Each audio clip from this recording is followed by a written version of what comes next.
রাসূল সাল্লাল্লাহু আলাইহি সাল্লাম বলেন, যে ব্যক্তি নিজের সম্পদ বৃদ্ধির লক্ষ্যে মানুষের মাল চেয়ে বেড়ায়, সে মূলত জাহান্নামের অঙ্গার চেয়ে বেড়ায়।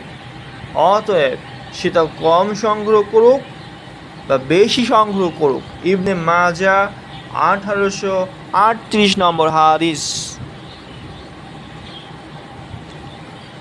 রাসূল সাল্লাল্লাহু আলাইহি সাল্লাম বলেন, যে ব্যক্তি নিজের সম্পদ বৃদ্ধির লক্ষ্যে মানুষের মাল চেয়ে বেড়ায়, সে মূলত জাহান্নামের অঙ্গার চেয়ে বেড়ায়। অতএব সেটা কম সংগ্রহ করুক বা বেশি সংগ্রহ করুক। ইবনে মাজাহ 1838 নম্বর হাদিস। রাসূল সাল্লাল্লাহু আলাইহি সাল্লাম বলেন, যে ব্যক্তি নিজের সম্পদ বৃদ্ধির লক্ষ্যে মানুষের মাল চেয়ে বেড়ায়, সে মূলত জাহান্নামের অঙ্গার চেয়ে বেড়ায়। অতএব সেটা কম সংগ্রহ করুক বা বেশি সংগ্রহ করুক।